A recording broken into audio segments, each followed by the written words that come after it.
미 하원이 지난 13일 조 바이든 대통령에 대한 탄핵 조사 결의안을 통과시켰습니다. 공화당이 다수인 하원의 이날 표결에서 찬성 221표 대 반대 212표로 이미 진행 중인 바이든 대통령에 대한 탄핵 관련 조사를 공식 승인하는 내용의 결의안을 의결했습니다. 이날 표결에서 공화당 의원들은 전원 찬성, 민주당 의원들은 전원 반대표를 던졌습니다. 하원을 장악한 공화당은 그동안 법제사법위원회와 세입위원회, 감독위원회 등 3개 상임위원회가 지난 9월 공화당 소속 케빈 메카시 당시 하원의장의 지시로 바이든 대통령 탄핵을 위한 조사를 진행해왔습니다. 공화당의 조사는 바이든 대통령이 부통령 시절 아들 헌터 바이든의 해외 사업에 관여해 부당 이득을 취했을 가능성에 초점을 맞춰왔습니다. 바이든 대통령이 이날 표결 직후 성명을 통해 공화당이 주도한 이번 표결은 근거 없는 정치적 수수라면서 공화당이 민생과 안보 등 긴급 현안을 처리하는 대신 자신을 탄핵하기 위한 시간 낭비를 하고 있다고 비난했습니다. 한편 하원에서 바이든 대통령에 대한 탄핵 소추안이 가결되더라도 민주당이 다수인 상원에서 통과될 가능성은 없는 상황입니다. 대통령에 대한 탄핵이 최종 확정되려면 상원의원의 3분의 2 이상이 찬성해야 합니다. 윈티비 뉴스투데이입니다.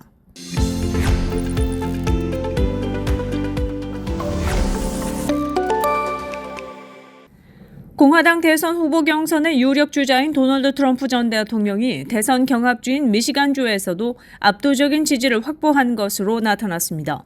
조 바이든 대통령도 안정적인 지지세를 보였지만 지지층의 충성도에 있어서는 트럼프 전 대통령이 미치지 못했습니다. 14일 워싱턴 포스트와 몬머스대가 지난 7일에서 11일 미시간주의 공화당 및 민주당 프라이머리 참가 예상 유권자 605명과 460명을 대상으로 조사한 결과 공화당 성향 응답자의 63%는 트럼프 전 대통령을 지지하는 것으로 집계됐습니다. 론 디샌티스 플로리다 주지사와 니키 헤일리 전 유엔 대사는 각각 13%로 동률이었습니다. 2차 지지 후보까지 합산할 경우 후보별 지지도는 트럼프 전 대통령 71%, 디샌티스 주지사 42%, 헤일리 전 대사 29% 순이었습니다. 트럼프 전 대통령의 이 같은 지지율은 전국적인 여론 동향과 유사한 것이지만 프라이머리 방식으로 조기 경선이 실시되는 뉴햄셔주와 사우스캐롤라이나 등과 비교하면 상당히 높은 수준이라고 워싱턴 포스트는 지적했습니다. 미시간주에서는 내년 2월 27일 공화당 프라이머리가 열립니다. 민주당의 다른 경선 후보인 작가 메리안 윌리엄슨 지지율은 9%, 딘 필립스 하원 의원 지지율은 5%였습니다. 윈티비 뉴스투데이입니다.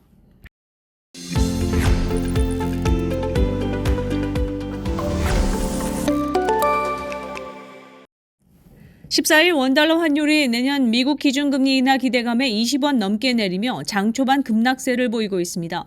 이날 서울 외환시장에서 달러 대비 원화 환율은 오전 9시 11분 현재 전일보다 25.8원 하락한 1294.1원입니다.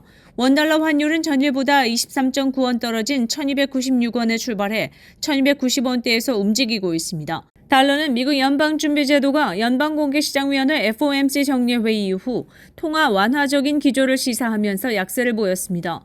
연준은 이날 기준금리 목표 범위를 5.25부터 5.5%로 동결했습니다. 제롬 파월 연준 의장은 이번 긴축 국면에서 기준금리가 정점이나 그 근처에 도달했을 것으로 생각한다며 금리 인상 중단을 시사했습니다. 연준 위원들의 경제 전망에 따르면 물가 상승률 전망은 올해 0.5%포인트 하향 조정됐고 이에 따라 내년 말 목표 금리도 5.1%에서 4.6%로 0.5%포인트 낮아졌습니다. 이에 시카고 상품거래소 패드와치에 따르면 연방기금금리 선물 시장에서는 연준이 내년 3월 FOMC에서 정책금리를 인하할 가능성을 80.8%로 내다봤습니다. 같은 시간 원엔 재정 환율은 100엔당 906.40원입니다. 전일 오후 3시 30분 기준가보다 0.9원 상승했습니다. 윈티비 뉴스투데이입니다.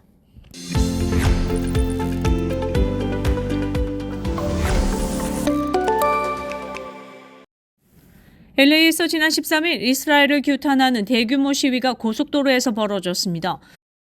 캘리포니아 고속도로 순찰대 CHP는 어제 LA 다운타운 3rd 스트리트 부근 110 프리웨이 사우스 방면에서 오전 9시쯤 시민들이 몰려들어 시위에 들어갔다고 밝혔습니다. 기습적 시위로 110 프리웨이 사우스 방면 3rd 스트리트 부근 구간부터 차량 통행이 이뤄지지 않았는데 약 1시간 이상 정체 현상이 빚어졌습니다. 시위대들은 가자 지구에서 이스라엘이 양민 학살을 하고 있다며 즉각 교전을 중단하고 평화적 휴전에 들어갈 것을 촉구했습니다. 젊은 유대인들을 자처한 시위대들은 검은색 바탕에 흰 글씨로 Jews say ceasefire now, not in our name 등이 쓰인 옷을 입고 나왔습니다. 이들 시위대들은 서로 팔짱을 끼고 고속도로에 앉았고 경찰이 출동했지만 이 같은 모습으로 인해 쉽게 대처하지 못했습니다. 그러는 동안 많은 차량들이 몰리면서 110 프리웨이 사우스 방면은 그야말로 거대한 주차장으로 변해 운전자들이 많은 불편을 겪었습니다. CHP는 결국 어제 오전 10시부터 시위대들을 연행하기 시작했는데 모두 75명을 체포했다고 오후에 공식적으로 발표했습니다. 윈TV 뉴스투데이입니다.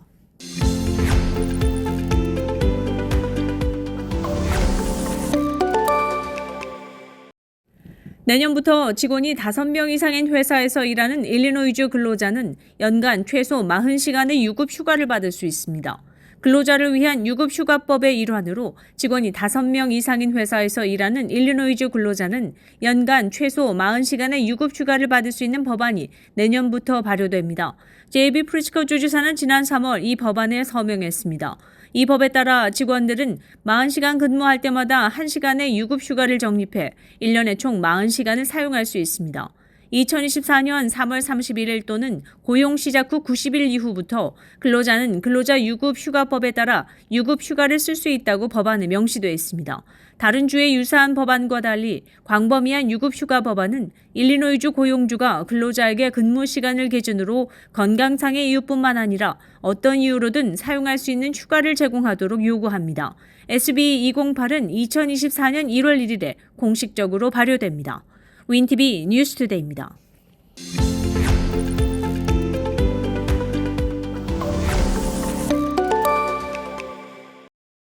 테슬라의 휴머노이드 로봇 옵티머스의 진화된 버전인 2세대가 공개됐습니다.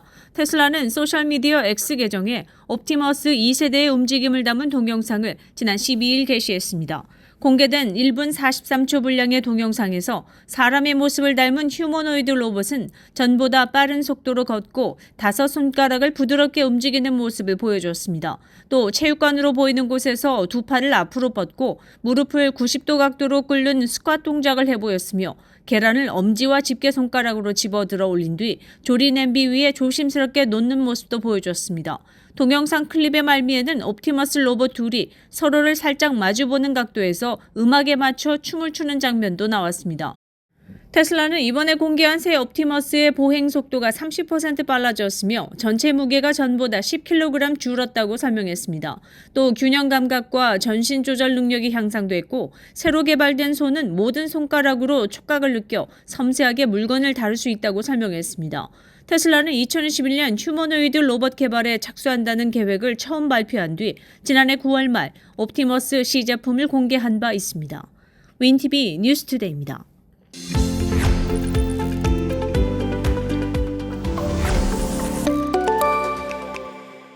워싱턴주 시애틀 인근의 한 도시에서 건축업자로 가장한 한 남성이 자신이 리모델링하기로 한 주택의 자물쇠를 교체하고 집안에서 버티다 경찰에 체포되는 어처구니 없는 사건이 발생했습니다. 켄트 경찰국에 따르면 지난 8일 대규모 리모델링 프로젝트를 위해 건축업자를 고용한 주택 소유주로부터 신고가 접수됐으며 이 주택 소유주는 출동한 경찰에게 건축업자가 허락 없이 현관문 잠금 장치를 변경했으며 자신의 출입을 막고 있다고 말했습니다. 경찰은 강제로 문을 따고 들어갔고 이 남성은 자신의 이름을 거짓으로 댔으며 지문 스캐너를 통해 신원을 조회한 결과 미성년자 강간 혐의로 영장이 발부된 45세 아이다호 남성이었다고 밝혔습니다. 경찰에 의해 체포된 이 남성은 현재 킹카운티 교도소에 수감 중이며 무단 침입 혐의로 기소됐습니다. 윈TV 뉴스투데이입니다.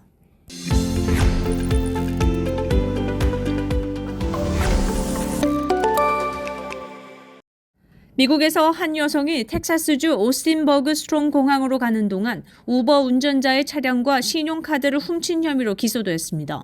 12일 팍스7 오스틴이 입수한 법원 문서에 따르면 노이샤 알렉산드라 아프가미는 지난 10일 오스틴 버그스트롬 국제공항으로 이동하던 중 너무 느리게 운전한다는 이유로 우버 운전자의 차량을 훔치고 그의 신용카드를 동의 없이 사용한 혐의로 체포됐습니다. 우버 운전자는 10일 오전 12시 30분경 아프가미를 호텔에서 태워 오스틴 버그스트롬 국제공항으로 향했습니다. 우버 운전자는 운전하는 동안 아프가미가 공항까지 가는데 시간이 너무 오래 걸린다고 화를 내는 것 같았다고 진술한 내용이 체포 보고서에서 확인됐습니다. 아프가미는 운전자가 손에 들고 있던 휴대전화를 집어 창문 밖으로 던졌고 이에 운전자는 차를 멈추고 휴대전화를 찾으러 차에서 내렸습니다. 그가 차 밖에 있는 동안 아프가미는 운전자의 차를 탈취해 도주했습니다. 운전자는 도로에 고립된 채로 남겨졌습니다. 공항에서 근무하는 경찰들은 이 정보를 입수하고 공항 터미널 앞에 버려진 차량을 찾아냈습니다. 이후 아프가미가 비행기에 탑승하기 전에 그를 체포했습니다.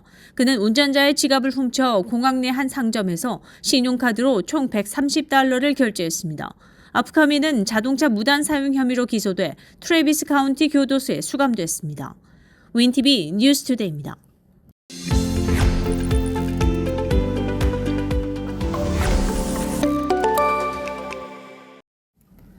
애플이 아이폰 암호가 노출된 채 기기를 도난당한 경우 중요 데이터 접근을 차단하는 새로운 보안 기능을 도입할 계획입니다.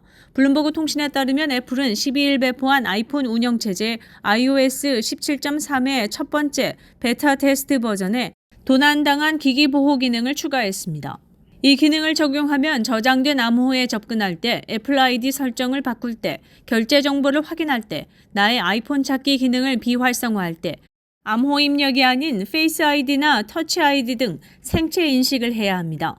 애플 아이디 암호 변경과 도난당한 기기 보호, 기능 끄기, 새 암호 생성, 페이스 아이디, 터치 아이디 비활성화 등 민감한 작업은 1시간 지연되며 페이스 아이디, 터치 아이디 스캔을 추가로 요구합니다.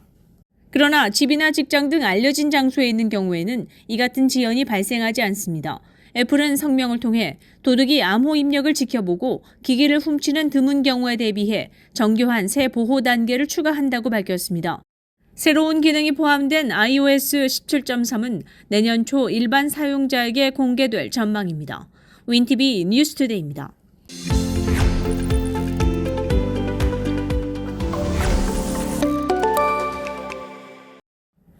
글로벌 항공사들의 2024년 승객 수가 사상 최대치를 기록할 것으로 전망됐습니다.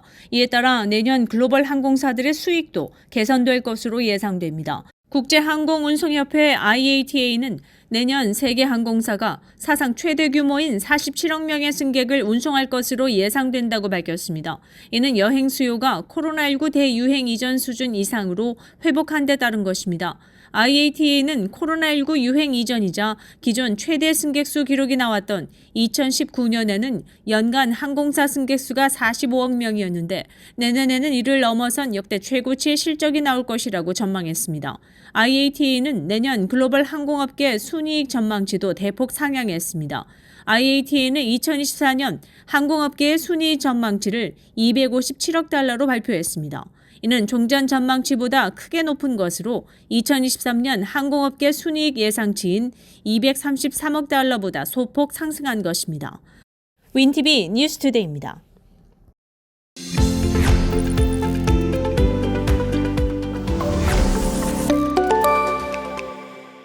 시카고 한인동포 일간지 한국일보는 전자신문으로도 배포됩니다.